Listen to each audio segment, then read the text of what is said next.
To begin this tutorial, we'll go to the Shanks tab and use the Curve command. We'll create a new curve for the US region, ring size 6.5, and click Accept. At the bottom of the viewport, press Shift and change the display mode to Shaded, so it updates in all viewports. Next, go to the Diamond tab and use the Gem Studio command. We'll create a trillion cut gem.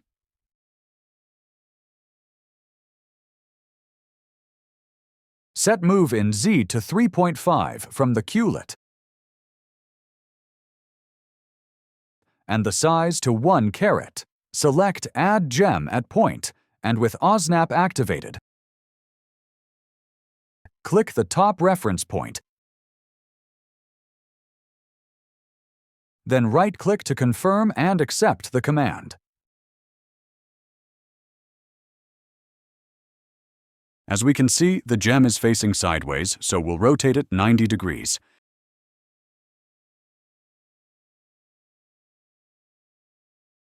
From the top view, select the gem, go to the Transform tab, and use the Move command. As the starting point, select the right vertex of the gem, hold Shift to move it perpendicularly, and place it over the ring's curve. Now it's aligned and in the correct position. Next, select the ring curve, go to the Curve tab, and make an offset of 1 mm from the front view. Now, we will create 2 curves from the vertices of the gem. We'll use the Line command, and from this vertex, we'll create a vertical line of 0.2 mm. We can use the front or side view and press Shift to make sure the line is vertical. We'll follow the same procedure with this other vertex, also a line of 0.2 mm. Now we have the 2 curves we'll use to create the prongs. From the top view, move them 0.6 mm outward. For the other line, we'll create a reference curve to position it. To do this, create a line of 0.6 mm. Next, select the line and type Rotate in the command bar. Pick the upper and lower points and align it roughly with the direction of the gem.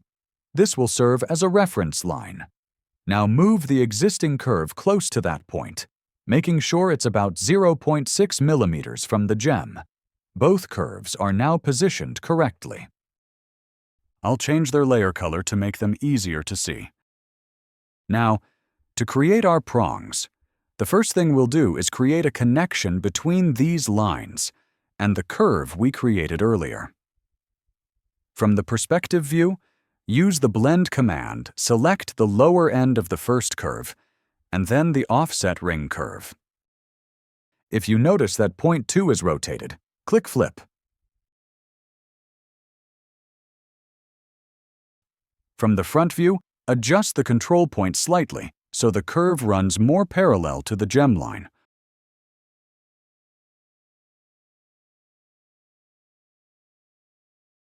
Once you're happy with it, click Accept. Do the same with the other side. Another blend from the lower part of the curve to the offset. We'll increase the curvature slightly to create more space, so the pipes we'll make later don't intersect. You can also move the 2 control points upward a little to refine the shape. Once everything looks smooth, click Accept again. Now both curves are ready for the pipe creation. Go to the Solid tab and use the Pipe command. Select the curve, and in the command bar, set Output to Sub-D and Cap to Round.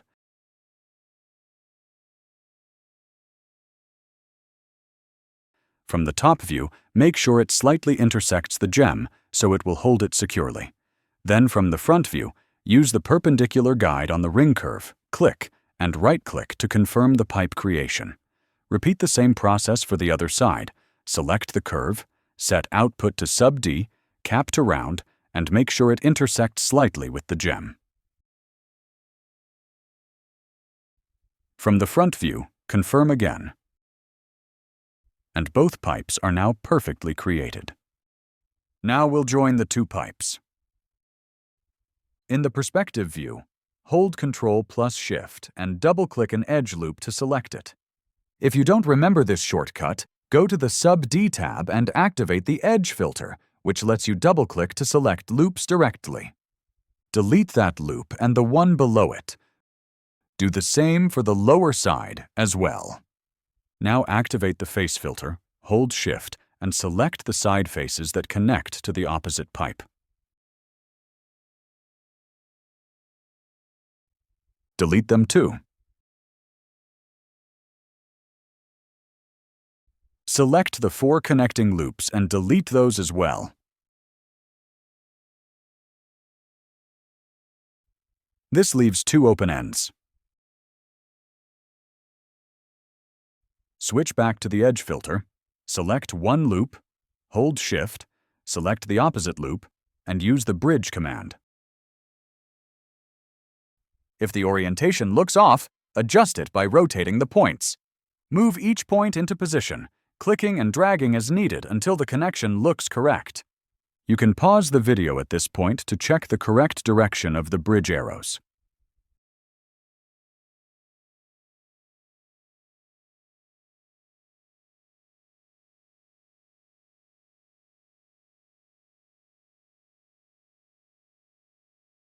When it looks right, click OK. Now that the bridge is created, deactivate all filters using None to select the object again. Use the Reflect command and mirror along the X-axis.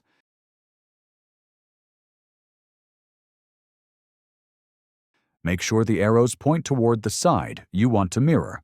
Right-click, and now we have both sides of the prong. If there's a small bump at the bottom, select that loop and delete it. We'll now add a central edge for better smoothing. Remove symmetry first using the Remove Symmetry command. Select the object, right-click, and now use Insert Point. Start from the rightmost edge, the shortest one, and add a point right at the center. Use the OSNAP guides to create points in the middle of all the central edges.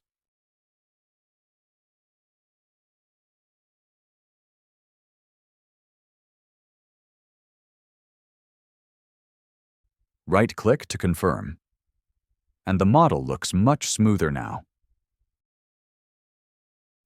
We'll also add another central edge on the top part. Use Insert Edge, select the object, and start adding edges from one vertex to the other until you reach the opposite end.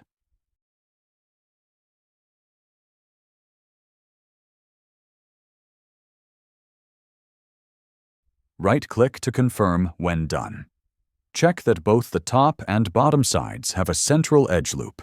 You can remove extra edges if you want to make the model softer. Now the prongs are finished, and we can move on to the shank. To connect both sides, the edge loops need to have the same number of edges. Currently, one has 10, and the other has 8. So we'll fix that. Select the model and use Split. In the command bar, choose Edge Loop and select both loops. Right-click and delete the 2 leftover parts.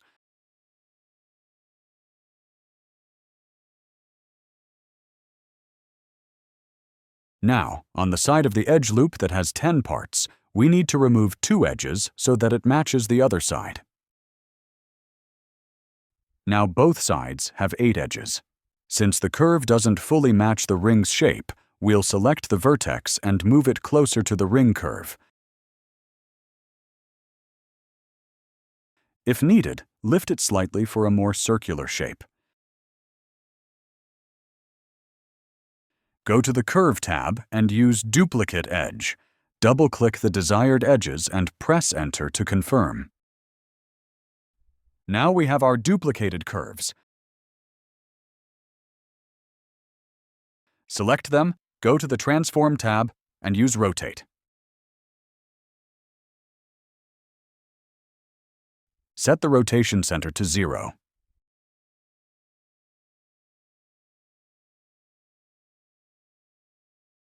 From the front view, click the middle of the curve and rotate it until it aligns with the end of the ring's curve. If it's not centered, do another rotate from that point to the next. Holding Shift for precision. Now it's perfectly positioned. Now duplicate the 2 edge loops at the ends of the setting. Everything is now in the correct layer. Hide the current object by typing Hide in the command bar.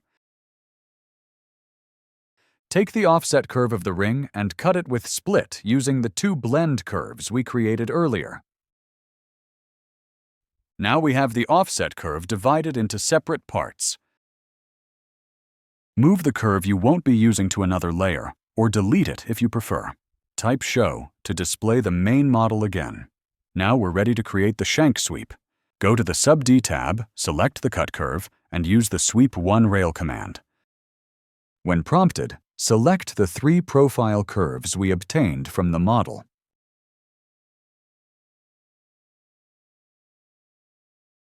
Right-click to confirm. Leave the options as default and click OK. We can move it to the proper layer, and our shank is now created. If record history is active, you can right-click and choose Update Children, so that any time we adjust a base curve, the shank updates automatically. For example, select the upper points and use the gumball to flatten or widen the shape, customizing the lower area of the shank to your preference. The model updates dynamically. Now we'll add gemstones along the shank. Before proceeding, make sure both parts are joined using the Join command. Hold Ctrl plus Shift to select one edge, or use the filter. Then select the opposite edge as well. Double-click to select the full loop of edges. If you want to limit how far the gems go, deselect a few edges with Ctrl. Go to the Curve tab and use Duplicate Edge to generate the path for the gems. Move those curves to a hidden layer. Now, select the Sub-D object, go to the Sub-D tab, and convert it to NURBS. Make sure Delete Input Object is set to No, so we keep both versions. Right-click to confirm. Now we have a Sub-D and a poly surface. Go to the Diamonds tab and use Gems on Curve. Select the duplicated curve, then the poly surface for orientation. We can now see the gems aligned perfectly along the curve. Let's start with one side. Move the gumball to roughly where we want the gems and set their size to 1.30 millimeters. Set the distance between them to 0.30 and place them on the top side so they stay hidden until we activate the cutters. We'll add 6 gems, so shorten the path slightly to fit exactly that number. Click Accept. Repeat the same process for the opposite side. Select the command again, choose the curve, assign the surface, and move the gumball to the other side. Set the gem size to 1.30, distance to 0.30, and adjust the height from the front view so both sides match perfectly. Once done, move them to the top and accept the command. Now we'll add the cutters. Start with the gems on one side. Choose the Micro Settings command and assign the selected gems. For the parameters, set the width to 0.6 and length to 3.9. Make sure nothing intersects with the prongs.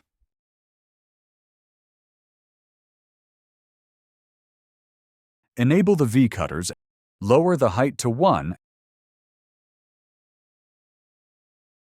and move in Z to 0.4, adjusting it as needed for your model. Now activate the V-channel cutter, and in the options at the bottom, enable the Flat Ends option. Then change the width to 0.70 millimeters. Enable flip start and flip end. Then extend it until it meets the cutter.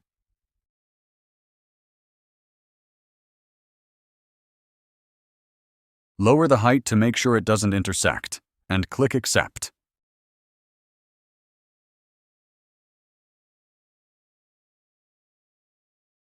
Repeat this on the other side. Use micro settings, assign the gems, and set width to 0.7. Shortening the length to prevent intersection. Activate the V cutters. Set the length to 2.2 and lower the move in Z to around 0.6.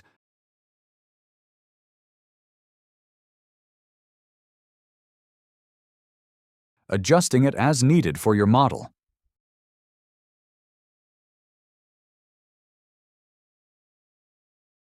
Enable the channel cutter again. Activate Flatten, flip both start and end. Change the width to 0.7. And extend until it touches the V cutter.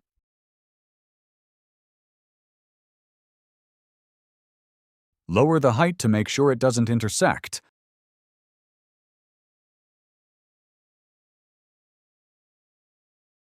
And click Accept. From the top view, hide the poly surface and activate the face filter. Select the 4 upper faces of the prongs and flatten them from the front view for a cleaner look.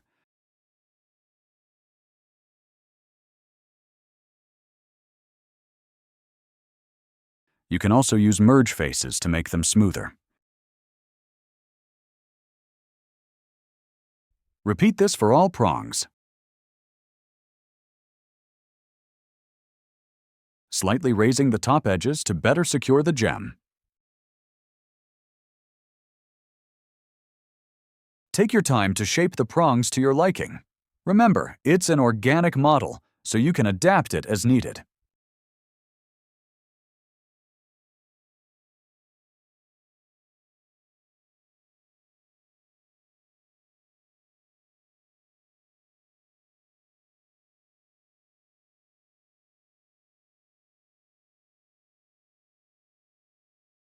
Now go to the Diamonds tab and use the Pave command.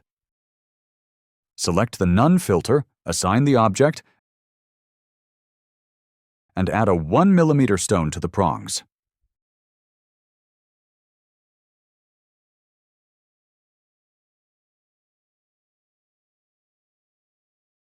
Click Accept.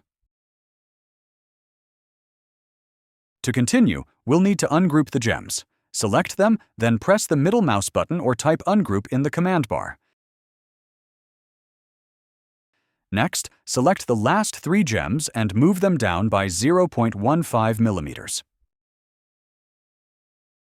Now that we have them positioned, select them and go to the Diamonds tab. Then use the Cutters command.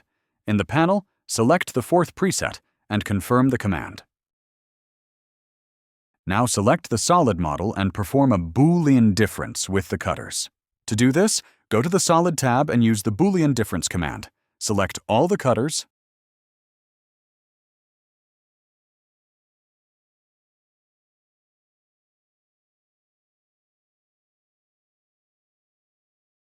and then press Enter. Since Delete Input was disabled, we can simply hide the cutters and the shank.